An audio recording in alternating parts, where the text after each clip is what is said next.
जी, आप देख रहे हैं मेरा program breaking barriers Alia Shaw official YouTube channel पर। मैं हूं आपकी होस्ट आलिया। ख़बर यह है कि इंतखाबात निश्ता, इलेक्शन नहीं हो रहे। इलेक्शन नहीं हो रहे यानी इस साल के अंदर इलेक्शन नहीं हो रहे। वो आस लगाई गई थी और खान साहब को ये उम्मीद दिलाई गई थी कि अक्टूबर के मंथ में इलेक्शन होने हैं, लेकिन अब ख़बर ये सामने आ रही है कि इलेक्शन तो होने नहीं पाए। जो पुटना पुट लो, इलेक्शन नहीं हो रहे इस साल के अंदर।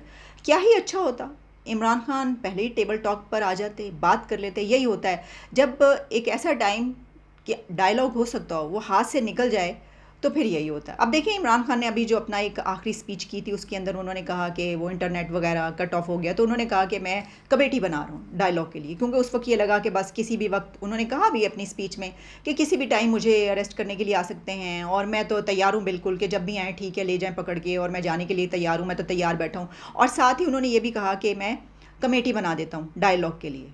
तो यानी ये कि वो ये है कि आप शिकार पकड़ना भी चाह रहे हैं और दाना भी फेंक रहे हैं उसकी तरफ, और फिर आप नहीं भी चाह रहे। तो ये दो सूरत हाल हैं। अच्छा, ये कन्फ्यूजन हमें स्टार्ट से नज़र आता है, लेकिन हम इसको कन्फ्यूजन कहें या उनकी स्ट्रेटजी कहें, लेकिन ये जो खबर है ना, ये उनके अरमानों पे ओस बनकर पड़ेगी। खान साहब के जो अरमान हैं इलेक्शन करवाने के, जल्द से जल्द, दी अर्लीस्ट इलेक्शन, तो उनकी उस ख्वाहिश पर तो बर्फ़ पड़ गई है। इसकी डिटेल्स क्या हैं, और इसके अलावा भी टीएलपी के हवाले से भी खबर है, वो भी मैं आपके सामने रखती हूँ। उन्होंने भी एक नया वो स्टार्ट कर दिया है। तो मैंने कहा था ना, ये इंटरेस्टिंग टाइम्स हैं। आगे देखें देखें आप, जैसे जैसे आगे बढ़ेंगे ये तो अभी मामलात ऐसा लगेगा कि एक मजमा लगा हुआ होगा और एक आप देख रहे होंगे खड़े होके हो क्या, और उसमें फरीक बढ़ते चले जाएंगे। अच्छा, अब इसमें ये हुआ है कि कहा यह गया इलेक्शन कमीशन की तरफ से, अदालत में जो वकील है उसने ये अपना मौक़िफ़ पेश किया है कि मौजूदा हालात में इलेक्शंस मुमकिन नहीं है। जस्टिस ने उनको कहा कि आप हवा में तीर चलाते रहें, हम आसमान की तरफ देखते हैं, कम से कम टारगेट करके फायर करें, पता तो चले कहना क्या चाहते हैं। अच्छा, इसमें दो तीन बातें जो कही गई हैं वो बड़ी इंपॉर्टेंट है। उन्होंने कहा, चीफ जस्टिस साहब ने कहा कि कब तक इलेक्शन नहीं कराएंगे, इलेक्शन देर से हों तो मनफी कुव्वतें अपना ज़ोर लगाती हैं। अब हमें नहीं पता उन्होंने ये नेगेटिव फोर्सेस किसको कहा है, मुझे नहीं पता, लेकिन उन्होंने ये कहा है, टारगेट किया किसी को। 4,60,000 सिक्योरिटी पर्सनल आपको चाहिए। तो उन्होंने कहा कि इतनी तो हमारी फ़ौज भी नहीं है, यानी इससे कुछ कम ज़्यादा कर लें, लेकिन इतने तो नहीं मिल सकते आपको, आप क्या बात कर रहे हैं, आपको पूरी की पूरी फ़ौज चाहिए इलेक्शन के लिए। फिर उन्होंने कहा कि कब तक इलेक्शन आगे करके जमहूरियत, डेमोक्रेसी कुर्बान करते रहेंगे। फिर उन्होंने कहा, तारीख़ में कई मरतबा जमहूरियत कुर्बान की गई, जब भी जमहूरियत कुर्बान की गई नताइज भुगतने पड़े। सर क्या बात है, हमारी तो वैसे ही बड़ी जमहूरियत है, रेल पेल हो रही है, डुलती फिर रही है, रुलती फिर रही है जमहूरियत यहाँ पर। डेमोक्रेटिक नॉर्म्स और डेमोक्रेटिक वैल्यूज़ जो आपने जमहूरियत की बात की है, लेकिन अब इमरान खान की तरफ से इसके ऊपर क्या स्टैंड आएगा और वो क्या करेंगे, वो तो सर पकड़ के बैठ गए होंगे। अब वो ये कहेंगे कि देखो, मैं इनको ये कहता था कि दी अर्लीस्ट इलेक्शन फौरी करवाओ, मई के महीने में करवाओ, 14 मई को करवाओ, वो तो कब का गुजर गया टाइम। तो मैंने कहा चलो जून में करवा देंगे, चलो जुलाई में। तो ये कह रहे हैं कि अक्टूबर में भी नहीं होंगे। हाँ, साहब को ये भी थोड़ी सी उम्मीद होगी कि चलो, वो आपको पता है ना, वो ज़रा माहौल गर्म रखते हैं कि चलें मैं तो अपना ज़रा स्टैंड्स लेकर रखूं, तो अक्टूबर में भी करवाने, तो तब तक मैं प्रेशर बढ़ाता रहता हूँ इनको, ताकि अक्टूबर से आगे ना जाएं। लेकिन हुआ ये कि वो अक्टूबर से आगे क्या, वो तो साल से ही आगे निकल गई। इस साल में इलेक्शन नहीं हो रहे सर, बात हो गई है, ये फैसला हो गया। अच्छा, अब इसमें एक और जो मैंने आपको बात की है, जो टीएलपी वाले साहब हैं, ठीक है जी, वो भी खड़े हो गए। उनका कहना यह है कि फौरी तौर पर इलेक्शन का ऐलान करें, वरना तहरीक चलाने पर मजबूर होंगे। अब ये अचानक से टीएलपी का इस मसले में, अभी तक उनकी तरफ से इलेक्शन पर का तो मुझे कोई स्टैंड, कोई खबर नहीं आई थी। हम कितनी डेली बेसिस पे हम पाकिस्तान से लेकर दुनिया भर के तमाम जो है, मुझे नहीं नज़र आया था कि इनकी तरफ से कोई कहा गया हो इलेक्शन के ऊपर इनको इतना वो हो। और जैसे ये तो पता नहीं कितनी को सीटें जीत लेते हैं, लेकिन ठीक है, ओके, हर एक का हक है इलेक्शन के हवाले से, वो कह सकता है। लेकिन अब टीएलपी की तरफ से कहा गया है कि पाकिस्तान बचाओ मार्च जो है वो सांगड़ पहुँच गया है। अच्छा, इनका मार्च भी हो रहा है, पाकिस्तान बचाओ मार्च सांगड़ पहुँच गया है। और वहाँ पर गुफ्तगू करते हुए पीडीएम जो हुकूमत है वो उससे ये मुतालबा किया गया, डिमांड की गई है कि जनाब आप इलेक्शन का ऐलान करें फौरी तौर पर, और इलेक्शन का ऐलान नहीं किया गया तो तहरीक चलाने पर मजबूर होंगे। तो क्या ये साद रिजवी साहब ये इमरान खान साहब के साथ मिलकर ये तहरीक चलाएंगे, ये क्या होगा? तो अब देखिए अभी आगे आगे होता है क्या।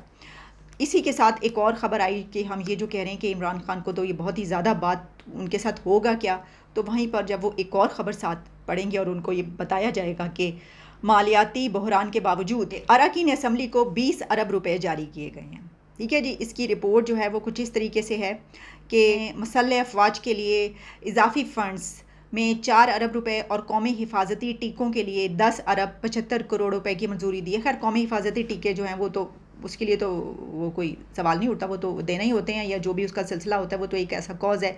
लेकिन उसके अलावा जो दिए गए, इसके अलावा इजलास में पंजाब में मौजूद 2 फर्टिलाइज़र प्लांट्स को गैस की फराहमी जारी रखने के लिए मंजूरी भी दी गई है, वगैरह वगैरह इस तरह के कुछ हैं, जिसमें पावर प्रोजेक्ट है उसके लिए तकरीबन 34 अरब रुपए की अदायगी की भी अप्रूवल दी गई है। तो ये वो एक्सपेंडिचर्स हैं या वो हैं कि जो आपको पेमेंट्स करनी है, जो आपने पूरा करना है, वरना आपका ये पावर प्रोजेक्ट सब। लेकिन फिर भी ये खबर तो है, इमरान खान पर तो ये बम बन के खबर गिरेगी कि देखो इनके पास, अब वो क्या कहेंगे कि 20 अरब रुपए इनके पास जारी करने के लिए हैं, लेकिन इलेक्शन करवाने के लिए नहीं है इनके पास पैसे। और सर एक और ख़बर जो है उसका तो आपको पता ही है कि चौधरी परवेज़ लाई, चौधरियाँ दे घर पंजाब में, उनके घर छापा पड़ा पुलिस का एंटी करप्शन केस के ऊपर। चौधरी साहब पता ये चला कि कहीं अंदर ही हैं, छुपे हुए हैं, लेकिन फिर पता चला कि वो तो घर में थे ही नहीं, लेकिन फिर पता चला कि नहीं वो तो अंदर ही थे और छुप गए थे। तो मैं ये सोच रही थी कि अगर एंटी करप्शन ने छापा मारना है तो ये ऐसे क्यों मार रहे हैं, तो स्पेन में जाना चाहिए इनको। स्पेन में नहीं यहाँ की पुलिस जाके छापा मार सकती, वो वहाँ पे नहीं लुके हुए, वो जो मुनिसलाई साहब हैं वहाँ पे नहीं बैठे हुए, और वो जो करप्शन की दास्तानें हैं वो तो स्पेन से आ रही हैं, टावर शावर प्लाजे शलाजे वो तो स्पेन में नहीं है।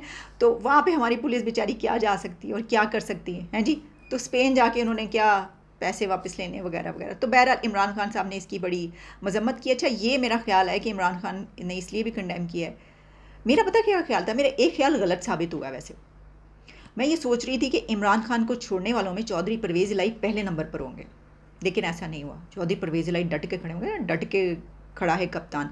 2-3 लोग हैं, जिसमें एक हैं शहरियार आफरीदी, उन्होंने फिर वो करबला का और वो सब का उन्होंने कर कर के मिसालें दे देकर उन्होंने कहा करबला है, ये जान दे देंगे, अपने बच्चों की जान कुर्बान, अपने ख़ानदान की, और पता नहीं किस किस की जान खान पर कुर्बान, मैं नहीं पीछे हटूँगा। चलें वो तो एक उनका स्टाइल है, वो तो खैर जैकेट शैकेट पहन के पहले वो उन्होंने कहा था फटने को तैयार है, लेकिन अब वो कह रहे हैं कि अपने लीडर पर जान कुर्बान है। उसके अलावा जो इमरान के साथ अभी खड़ा है वो उमर सरफराज चीमा है। अच्छा उसकी वजह एक ये है कि उमर सरफराज चीमा पाइनियर्स में से हैं, one of the Pioneers of PTI. Imran Khan ने जब पार्टी बनाई थी तो उस वक्त वो उनके साथ थे, लाहौर के हैं वो जो गवर्नर पंजाबी बने थे बेचारे। सारी ज़िंदगी उमर सरफराज चीमा को कुछ नहीं दिया, कख नहीं दिया। अभी जब बड़े मुश्किल हालात थे और बहुत ज़्यादा लड़ाई झगड़ा हो रहा था और क्या क्या कुछ हुआ पंजाब असम्बली में, तो उमर सरफराज चीमा को, उनके बड़ी हैं वो इमरान खान के, उनको उन्होंने उनका चलो थोड़े दिन के लिए बना दो इसको भी गवर्नर, तो वो गवर्नर बना दिया। उसके बाद वो बेचारे जेलें भुगत रहे हैं, वो भी खड़े हैं। ठीक है, हंसने की बात नहीं, वो भी डट गए, वो कह रहे हैं मैं नहीं छोड़ूंगा। अब ये वो लोग हैं कि जो स्टार्ट से पीटीआई के साथ हैं। फिर डॉक्टर यास्मीन राशि ने कहा कि मैं नहीं हटूंगी। तो देखें इस सिचुएशन में ना कि जब भाग रहे हो छोड़ छोड़ के, तो पीटीआई में ऐसे लोग बहुत कम हैं जो स्टैंड लें और स्टैंड लें और इमरान खान का साथ देते, कहते हम जेलें भुगतेंगे, साल भुगत लेंगे, 2 साल, हम चलो 2 महीने भुगत लेंगे। ऐसा नहीं हुआ। जबकि इसके बरक्स दूसरी पार्टियों में ये कल्चर बहुत ज़्यादा, हमने देखा है कि PMLN के ऊपर जब ये कड़ा वक्त आया था, ये जबरो सितम हो रहा था, उस वक्त जब नवाज शरीफ को डिस्क्वालीफाई किया गया था, तो उस वक्त उनकी पार्टी के अरकान ने इस तरीके से पार्टियां नहीं छोड़ी थी। पीपल्स पार्टी के उसमें भी जो है वो ये कल्चर है, लेकिन इमरान खान को ये कल्चर डेवलप करना पड़ेगा, उनको ये बताना पड़ेगा उनको कि इस तरीके से काम नहीं चलेगा, आपको स्टैंड लेना पड़ेगा पार्टी के लिए और मेरे लिए, क्योंकि मैं आपका लीडर हूँ। तो ज़बानी जमा खर्च नहीं, जेल अगर जाना पड़े तो जाना पड़ेगा और वहाँ से भागना नहीं है, रहना है वहाँ पे। खैर उन्होंने तो खुद ही कह दिया कि सब लोग छुप जाएं, भाग जाएं, किसी की हत्या ना चढ़ें, बहुत तशद्दुद बहुत जुल्म करें, उन्होंने कहा भाग जाएं। तो खुद अपनी अपनी स्ट्रैटेजी होती है, उनका ये तरीक़ाकार है, उन्होंने ये से देखें। आज के प्रोग्राम में ना जहाँ हम बात करते हैं इसके ऊपर बहुत ज़्यादा सियासी खबरों पर, तो मैं 1-2 खबरें ऐसी हैं जिस पर मैं ज़रूर बात करूँगी। एक खबर तो ये है कि इस्लामाबाद में बच्चों को जिस्मानी सज़ा देने का रोकथाम का एक कानून पास किया गया। ये बहुत ज़बरदस्त बात है भाई, मैं अप्रिशिएट करती हूँ और बहुत तारीफ़ करती हूँ कि वज़ीर कानून आज़म नज़ीर तारड़ ने कहा कि बच्चों को मार धाड़ या ज़बरदस्ती से सिखाया नहीं जा सकता। और कानून के जो है इसके महनाज अकबर ने कहा कि खिलाफ वर्जी करने वाले असातिज़ा को, टीचर्स को कम से कम 5,000 रुपये जुर्माना और ज़्यादा से ज़्यादा नौकरी से हाथ धोना पड़ सकते हैं। यानी इतनी बहुत सारी वीडियोज़ वायरल होती हैं जिसमें हम देखते हैं कि इतना जुल्म कर रहे होते हैं। होता पता क्या है, एक इंसानी नेचर क्या है, वो ये है कि जब आप अगर घर से लड़के जाएंगे और दफ्तर पहुंचेंगे ना, तो आपका मूड ख़राब होगा और आप अपना गुस्सा जो है वो अपने सबऑर्डिनेट्स पर निकालेंगे।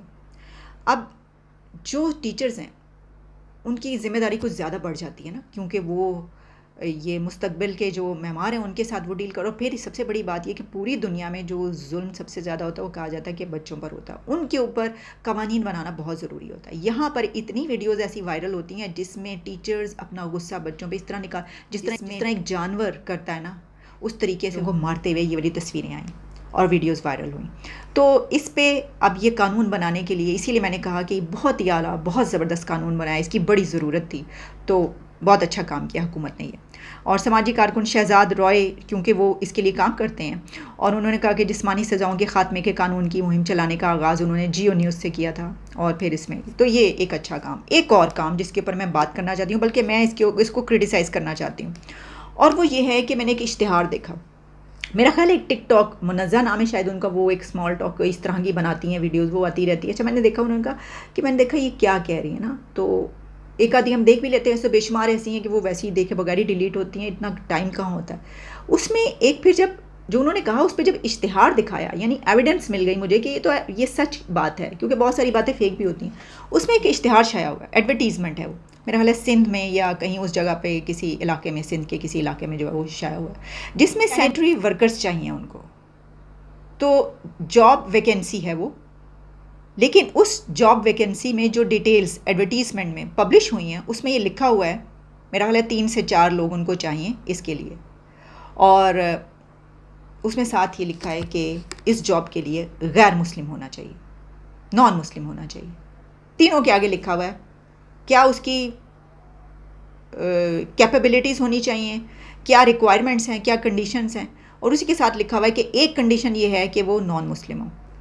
अब बात ये है कि ऐसा लिखना क्या ज़रूरी है, पहली बात तो ये, और दूसरा ये कि हो सकता है कि बहुत सारे वहाँ पर ऐसे मुसलमान हो जिनको जॉब की ज़रूरत हो और वो करना चाहते हो, तो आप उनको ज़बरदस्ती रोक देते हैं कि नहीं आप नहीं आ सकते, बेशक उनके लिए कोई मसला ही ना वो जॉब करना।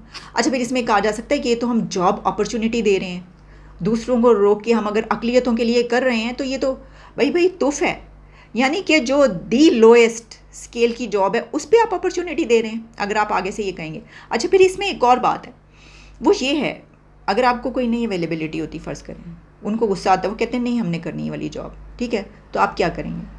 अपना गंद खुद साफ़ नहीं करेंगे, गंद में बैठे रहेंगे। वैसे तो अपना गंद खुद ही साफ़ करना पड़ता है जी, और अपना गंद अगर खुद ही साफ़ ना करें तो फिर दूसरे लोग बाहर से कहते हैं कि अपना घर साफ़ करें, अपना गंद साफ़ कर लें, एक टाइम वो आता है, तो गंद खुद ही साफ़ करना पड़ता है। लेकिन अगर आप उसके लिए जॉब्स निकाल ही रहे हैं तो उसकी ये वाली कंडीशन तो ना लगाएं। ये एक बड़ी शर्मिंदगी की बात होती है कि आप ये सलूक करते हैं अपनी माइनॉरिटीज़ के साथ। और कुछ अर्सा पहले हमने बात की थी कि इसके ऊपर बाहर से कोई रिएक्शन भी आया था और कुछ मैसेज भी ये कन्वे किया गया था कि इस तरह का ना करें, ये कोई कानून नहीं है, क्योंकि पहले हमेशा से ऐसे ही होता आया, लेकिन फिर इसको हमने ये सुना था और हमें पता भी चला था कि ये बंद कर दिया गया है, इस तरह की कोई कंडीशन अब नहीं लगाई जाती।